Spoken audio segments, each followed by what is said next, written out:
Salut tout le monde, j'espère que vous allez bien. Donc, petite vidéo aujourd'hui vis-à-vis des crypto-monnaies, du gaming et de la notion de jeu play to earn.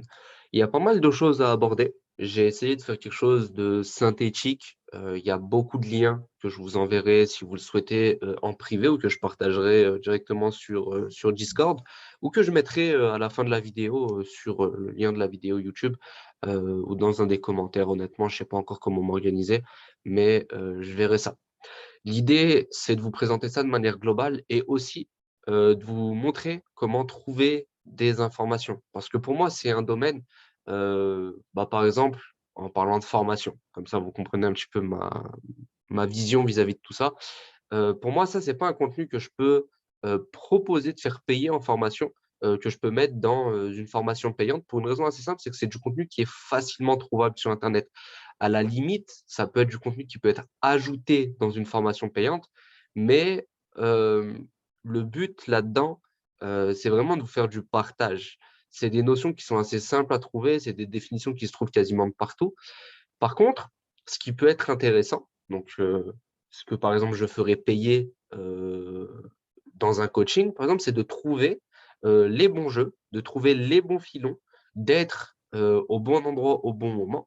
Ça fait partie de l'information importante qu'on ne peut pas forcément trouver de partout. Pareil, savoir quand vendre, savoir quand investir sur le token et quand récupérer ses gains sur le token.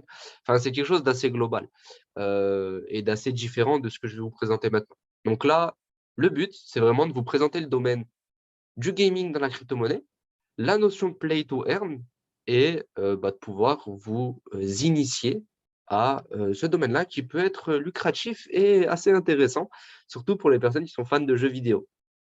Donc, au niveau de ce monde-là, on va avoir avant tout à développer sur l'histoire du jeu vidéo.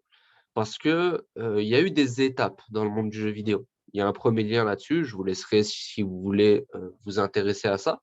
Moi, ce qui va m'intéresser, c'est surtout le fonctionnement, le système derrière le jeu vidéo. On a commencé à la base avec des jeux en pay to play, c'est-à-dire tu payes ton jeu, tu rentres chez toi, tu le mets dans ta console et tu peux t'amuser. Et ça s'arrêtait là. Il y a beaucoup de jeux comme ça. Moi, je vais vous donner un classique, on va dire les premiers GTA. C'est comme ça que ça fonctionnait. Tu achètes ton jeu, tu le mets dans ta console, le jeu commence, tu joues, fin, tu kiffes ta vie, ça s'arrête là. Ensuite, on a eu les jeux en free-to-play, qui cachent en général derrière eux la notion de pay to win. Donc ça, c'est les jeux qui sont gratuits. La plupart du temps, c'était des jeux en ligne. Bon, aujourd'hui, on se rend compte sur la Xbox, sur la Play, etc., que beaucoup de jeux sont offerts. Mais la majorité de ces jeux cachent quelque chose, c'est la notion de pay to win. C'est-à-dire que si tu veux faire évoluer ton personnage plus vite, eh ben, tu vas payer. Si tu veux débloquer des skins, c'est Fortnite, c'est un bon exemple là-dessus, hein. La notion de pay to win sur Fortnite, elle a bien été comprise. Surtout qu'au final, pour moi, c'est un coup de génie ce qu'ils ont fait. Parce que les skins que les gens payent, leur tenue, leur danse, leurs personnages, etc., euh, ne permettent en rien de gagner plus facilement dans le jeu. En réalité, c'est simplement de la décoration.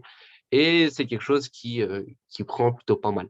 Et la dernière catégorie, celle qui nous intéresse, c'est le play to earn. C'est-à-dire que le jeu est en free-to-play, tu joues et tu as la possibilité de gagner de l'argent derrière. Je mens un petit peu en réalité en disant free-to-play parce qu'il y a aussi la possibilité dans certains jeux de payer certains personnages, certains items, payer certains accès pour pouvoir aller gagner plus facilement.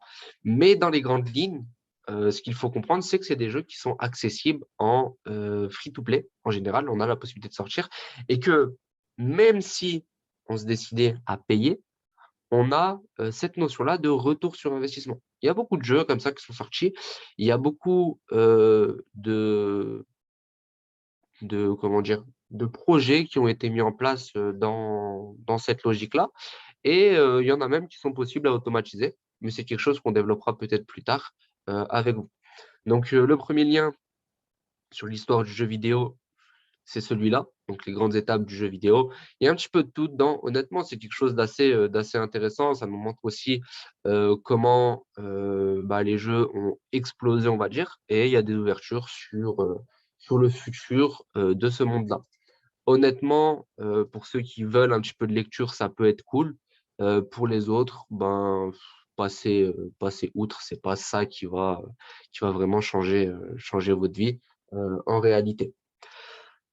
Ensuite, on a ce lien-là que j'ai trouvé assez intéressant sur l'industrie du vidéo. De la gratuité peut rapporter gros. En gros, ce qu'il faut comprendre, c'est que le free-to-play, il y a des intérêts derrière. Et il y a surtout énormément d'argent à se faire dans ce domaine-là. Faut garder en tête que juste sur l'année 2020, si je me trompe pas, ou 2021, désolé, il y a eu 500 millions de nouveaux joueurs et le marché, l'industrie du jeu vidéo est une industrie qui génère 300 milliards de dollars annuels. C'est énorme. C'est énorme, surtout que il y a un potentiel énorme, on le verra après, mais il y a un potentiel énorme sur cette industrie-là et sur ce qui peut se faire. Et honnêtement, pour les personnes qui sont investisseurs, je vais faire une ouverture un peu générale, pas forcément parler que de crypto-monnaie, mais pour les personnes qui sont investisseurs, ben, vous verrez qu'il y a vraiment dans ces domaines-là, dans ces industries-là, la possibilité de générer de l'argent un petit peu de partout. Je sais, je m'écarte un petit peu du sujet principal, mais c'est quelque chose que je trouve important. Tout à l'heure, on va parler de la notion de métaverse. Je vais juste vous montrer un petit truc sur la notion de métaverse. Euh, Comprenez bien que le métaverse, il y a vraiment plusieurs manières d'entrer dedans et il y a surtout plusieurs manières de gagner de l'argent dessus. Il y a des personnes qui gardent en tête qu'il n'y a que en investissant sur, bah, par exemple, Meta, Facebook, ou en investissant sur des crypto-monnaies qu'on peut entrer dans le métaverse et gagner de l'argent. Ce qui est pour moi assez faux. Et ce qui est pour moi surtout une vision assez simpliste de la chose et qui montre que bah, les gens en général se cantonnent à ce qu'il se passe ce qu'on leur met devant les yeux et vont pas chercher plus loin. Je vais vous donner un exemple assez simple, histoire de vous montrer un petit peu notre manière de fonctionner et de réfléchir. Euh, Comment gagner de l'argent sur le métaverse sans investir ni sur une crypto-monnaie, ni sur une société comme Facebook? Bah, c'est assez simple. Nvidia, par exemple, qui est une société qui s'occupe, euh, ouais, je viens d'avoir un trou dans ma tête, mais Nvidia, si je ne me trompe pas, attendez, je vais faire ma recherche, mais c'est tout ce qui est carte graphique, etc. Nvidia. Ta, ta, ta, ta, ta. Voilà, conception de processeurs graphiques, cartes graphiques, puces graphiques, etc. pour les PC, les consoles, etc. Vous comprenez bien que pour entrer dans le métaverse, il faut avoir un PC, il faut avoir un smartphone, il faut avoir une console. Même dans quelque chose de plus global, tous ceux qui vont avoir des cases VR, il faut avoir un casque VR. Et tout ça, bah, ça nécessite à un moment ou à un autre de passer par des cartes graphiques. Donc, toutes les personnes qui investissent sur Nvidia profitent autant de l'industrie informatique, profite autant de l'industrie du gaming que de l'industrie du métaverse, que de l'industrie de la crypto-monnaie finalement, dans une mesure assez éloignée. Mais toutes les personnes qui veulent faire par exemple du minage de BTC doivent acheter des processeurs. Donc, si tu investis sur une société qui s'occupe de ça, bah, tu peux aussi générer de revenus. Enfin bref, petite parenthèse fermée. Le dernier point ici, ça va être donc, la capitalisation du marché du jeu vidéo, donc 300 000 dollars, 300 milliards de dollars en 2021. Voilà, 500 millions de nouveaux joueurs sur le marché.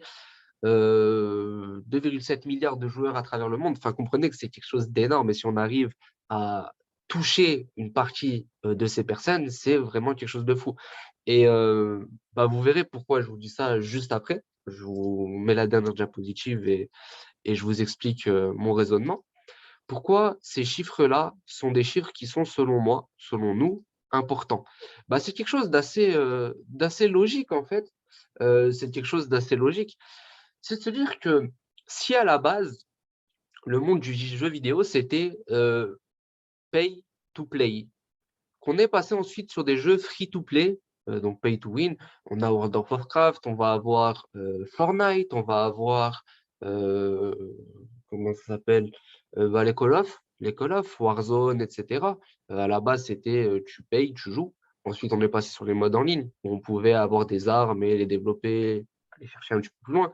Ensuite, on a eu bah là, le Warzone, un petit peu comme du Fortnite, où là, les gens peuvent jouer potentiellement gratuitement Si je ne me trompe pas, à un moment, il était en bêta, gratos et la seule chose que les gens ont payé c'est soit leur abonnement, pour le jeu, soit, vous payez dans le jeu en lui-même. On a aussi, tout ce qui va être autour. Je vous jure que j'avais préparé quelque chose, je l'ai en tête ce jeu, il me fait kiffer parce qu'il y a une série sur Netflix qui est sortie dessus, Arcane, LOL, League of Legends, qui fait partie aussi des jeux free to play si je me trompe pas, même si, même si ils sont un petit peu tous excités sur ce jeu-là. Je parle même pas de la notion de concours et cetera, enfin de tournois autour de la plupart de ces jeux, parce que sur Fortnite, il y a quand même des gamins qui peuvent sortir des 14 millions, alors qu'ils ont même pas l'âge d'avoir le permis, ce qui est assez fou. Mais voilà, comprenez que c'est une industrie assez énorme. Et si tous ces gens-là, à un moment, comprennent que sans même forcément avoir besoin d'aller en tournoi, ou qu'en achetant leur skin, j'ai vu des gens acheter des dents sur Fortnite à 1700 balles. Enfin, les gars, rendez-vous compte, le genre de chips qui sont là à se plaindre d'un salaire assez faible et qui mettent 1700 balles dans un skin, ou non, même pas, c'était une danse, encore pire. Imaginez quand toutes ces personnes, ou pour toutes ces personnes, euh, le fait de découvrir que on a la possibilité de gagner de l'argent en jouant, on a la possibilité d'entrer dans un domaine qui nous fait kiffer, et on a aussi la possibilité, si on paye des skins, d'avoir un retour sur investissement. C'est vraiment quelque chose de fou. Même pour des parents, hein. Enfin, moi, je sais pas, je suis parent, je vois mon gosse, il se tue à Fortnite toute la journée et je vois qu'il y a un jeu qui est capable de lui apporter de l'argent s'il passait le même temps. Mais le gosse, il va jouer à Titan Arena direct, hein. On parlera de Titan Arena après. Donc, bon, avant tout, qu'est-ce que le play to earn? Honnêtement, voilà, niveau débutant, franchement, les personnes qui sont là sur les canaux, qui sont là sur les pages Facebook à poser des questions sur tout et rien H24, alors que on a une académie Binance, mais énormissime en termes de contenu. Et c'est pour ça, encore une fois, que je ne fais pas de formation sur les bases, parce que c'est du foutage de gueule de demander une formation sur les bases d'un domaine alors qu'il y a tout, il y a tout. Il suffit de lire, il suffit de se poser, lire. Les articles sont magnifiques, ils sont très bien faits, très bien organisés. On vous explique même comment retirer vos gains. Ah, Mobox, incroyable ça aussi. Je comptais en parler après. Par exemple, Axie Infinity, etc. Franchement, il donne des exemples assez cohérents. C'est vraiment fou. Il faut comprendre que c'est gratuit. L'information est gratuite. Elle est donnée. On vous explique tout. Donc, je vous conseille vivement de passer sur la Binance Academy. Et donc là, pour le coup, je vous laisserai directement aller là-dessus pour regarder ce qu'est le play to earn et comment ça fonctionne dans les grandes lignes. Comment ça fonctionne dans les grandes lignes, parce que je ne vais pas forcément prendre de temps là-dessus. Je préfère développer sur d'autres choses qui me parlent. En parlant d'Axie Infinity, par exemple, ou en parlant de la majorité de ces jeux qui tournent autour de ce système de play to earn, on va avoir deux autres notions qui rentrent en compte. On va avoir la notion de NFT, donc token non fongible. Je vous ouvre un petit truc juste après derrière, qui est un marché qui pèse, si je ne me trompe pas, la dernière fois que j'ai regardé, on était à 2,5 ou 3 milliards de dollars, ou 3 000, non, 3 milliards. Je ne suis pas sûr, on va regarder ça juste après. Mais on est sur un domaine qui pèse énormément, énormément. Et il faut comprendre que il faut quand même s'intéresser à ce domaine-là. Et encore une fois, vu qu'il y a une hype autour de ça, ça pousse quand même les gens à aller chercher et à s'intéresser à ces domaines. Bon, encore une fois, il y a la possibilité de se faire avoir, bien entendu, hein, ça fait partie du jeu, mais pour toutes les personnes qui sont bien informées, il y a vraiment moyen d'aller chercher de bons revenus. Je viens de faire une petite recherche et on est à 4 milliards de dollars pour le marché des NFT. Euh, c'est, c'est plutôt pas mal. Ah non, désolé, c'est une crypto qui s'appelle NFT. Euh, mince, j'arrive plus à retrouver, j'arrive plus à retrouver la captation totale du marché des NFT, mais mais ça reste quand même un marché assez énorme. Euh, donc là, pareil, vous avez un petit article sur qu'est-ce qu'un NFT, à quoi ça sert, comment ça fonctionne. J'ai trouvé cet article assez cohérent, même si pour moi, sur les NFT, on utilise un petit pourcentage seulement de ce à quoi ça sert. Ça dégoûte un petit peu ce genre de page où il y a des pubs dans tous les sens, mais bon, ça fait partie du jeu. Pour moi, les NFT ne sont pas utilisés à leur juste valeur. Du moins, on n'utilise qu'une seule partie et la majorité des gens sont très mal informés sur leur fonctionnement. Ce qu'ils ajoutent comme valeur, pour moi, c'est vraiment la notion de sécurité, de sécurisation des informations. Et ça peut vraiment être à terme un domaine qui prend, même si je pense que dans les années à venir, il ne prendra pas de la même manière que ce qu'on voit à l'heure actuelle. Donc, le marché des NFT, c'est intéressant de s'y intéresser quand on parle de play to earn sur la blockchain et la notion de métaverse aussi. Je vous montrerai aussi quelque chose juste après derrière. Pourquoi le métaverse? Parce que ça va être lié. Tout ce qui va être sandbox, les terrains vendus, etc. Bah, il y a un intérêt autour et ça fait partie du métaverse. Donc, comprenez bien que au niveau de la notion de play to earn, et de ces jeux-là sur la blockchain, il y a vraiment plusieurs intérêts à s'intéresser à ça, que ce soit ben, dans un premier temps le fait qu'on peut être payé pour jouer, dans un second temps qu'on soit dans le monde du NFT et que finalement, de par leur rareté, les NFT peuvent prendre une valeur ahurissante.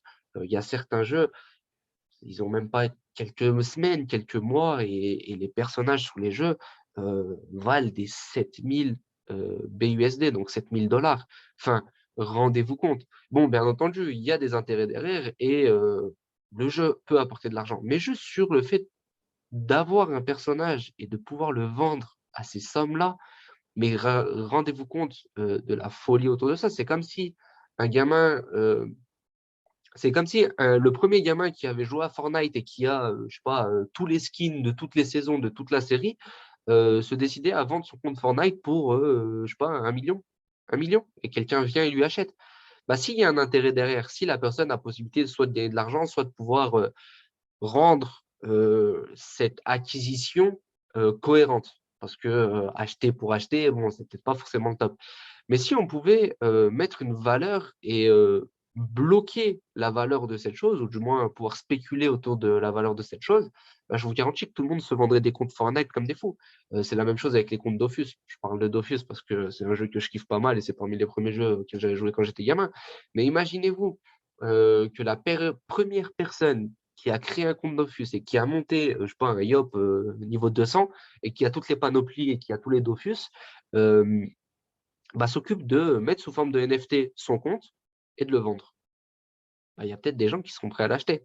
Si le domaine est intéressant et si les gens s'intéressent au domaine. Bref, je suis en train de dériver un petit peu, mais voilà un petit peu comment je vois tout ça. Même si là, je pense que je me suis un petit peu perdu. Euh, Dernière chose, donc les principaux jetons en play to earn. On a pas mal de cryptos qui sont positionnés. Ça, c'est quelque chose d'intéressant à visualiser. Comprenez bien que ce n'est pas parce qu'un token vaut cher que la capitalisation de son projet est énorme. Parce que si on regarde, Decentraland qui vaut seulement 3 euros bah, est mieux placé que Axie Infinity. Et Gala, qui vaut 39 cents, vaut quasiment autant à 2-3 places. Ah non, désolé, je suis fou. J'ai failli dire quelque chose de dingue. Mais à 10 places près, donc 10-15 places près, ça se joue 200 bucks. J'avais pas vu les positions. Et bah, par exemple, si on prend l'exemple des 3 euros, Decentraland a quasiment 100 places d'avance sur Alice. En parlant d'Alice, en parlant d'Alice, voilà ce que ça donne les crypto-monnaies. Voilà ce que ça donne le monde des NFT quand il est bien utilisé et surtout quand il y a une hype autour. Alice, quand cette crypto a été listée sur Binance, ça a été la folie. Ça a été la folie. Il s'est vraiment passé quelque chose de dingue sur cette crypto-monnaie-là, sur ce token-là. On a la mèche juste ici. Bon, bien entendu, beaucoup sont rentrés en retard et c'était clairement la mort pour eux. Mais tous ceux qui étaient sur cette crypto-monnaie-là avant qu'elle soit listée sur Binance se sont mis, mais ultra max, les gars. honnêtement, ultra max, parce que la clôture a été faite ici. Euh, je crois que c'était 30 $, 30 ou 40 $, ou même 10 $ au pire des cas. Ça reste, mais clairement, énorme, énorme, énorme. Et je sais que nous, on avait investi dessus, mais bon, bref. Bah voilà, par exemple, ça, c'est un exemple typique de ce que je fais payer. C'est l'information pour savoir déceler ce genre d'opportunité et bah, pour sortir aussi au bon moment. Parce que la personne qui n'est pas sortie, enfin, du moins, la personne qui est sortie là, certes, elle est au-dessus de son investissement, mais c'est un petit peu dégoûtant. C'est un petit peu dégoûtant. Euh, tac, tac, tac, tac, tac. Marché des NFT, capitalisation. Donc, bah, voilà, c'est simple, hein, voilà, 3 milliards de dollars. Euh, c'est pas mal. C'est pas mal hein, pour quelque chose d'assez récent et ça date de septembre. Ça date de septembre et ça explose hein, de fil en aiguille. Plus le temps passe, plus on voit ce marché-là. Voilà, 5 milliards de dollars il y a 3 semaines. Bref, c'est assez dingue, assez dingue. À quoi sert un NFT? Je viens de vous le montrer. Et le métaverse. Donc, métaverse, pareil, je vous donne juste la définition. Je ne vais pas m'embêter à trop développer là-dessus parce que tout est disponible sur Internet. Juste chercher les bonnes infos en réalité. Et au pire des cas, on pourra faire un live d'échange là-dessus si vous le souhaitez. Je n'ai pas envie que ça prenne trop de temps. Donc, métaverse est un monde virtuel fictif. Le terme est régulièrement utilisé pour décrire une future version d'Internet ou des espaces virtuels persistants et partagés sont accessibles via interaction 3D. Bon, j'ai rien compris à cette définition. Honnêtement, elle m'a fait mal au crâne.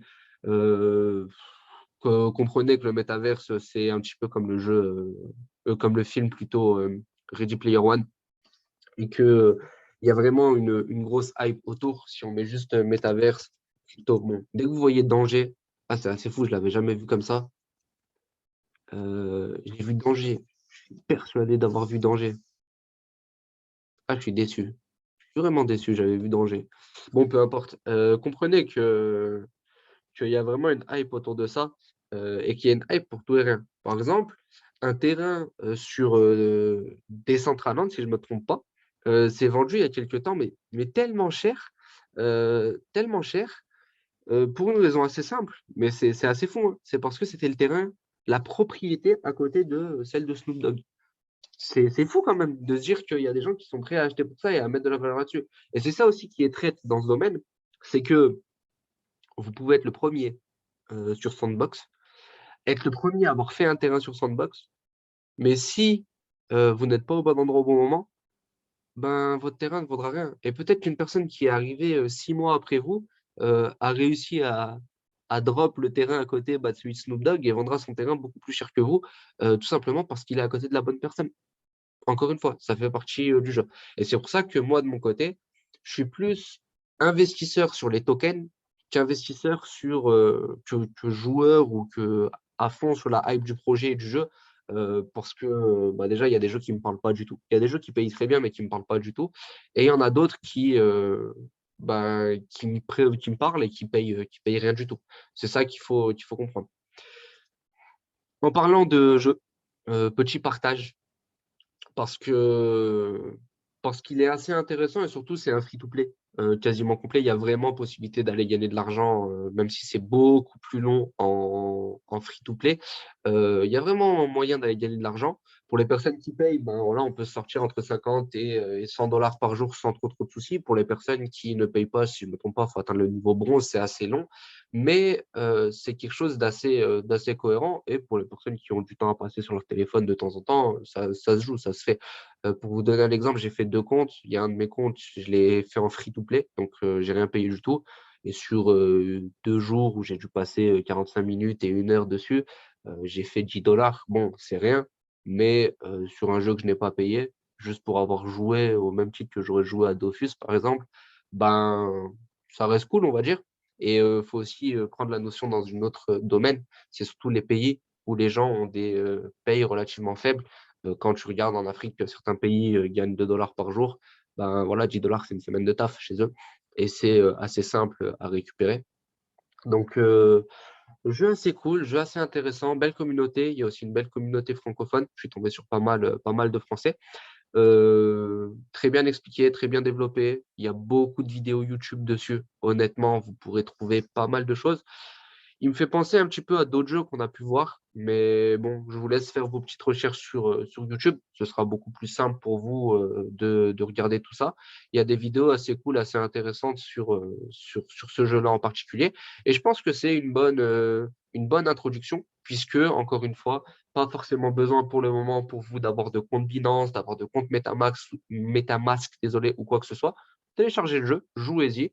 Et si à un moment vous vous rendez compte que votre personnage commence à bien évoluer, et ben, commencez à vous intéresser sur le fonctionnement de Binance, le fonctionnement de MetaMask, et pourquoi pas vérifier si vous n'avez pas quelque chose à gagner ou si votre personnage n'était pas quelque chose plutôt qui pouvait générer du revenu.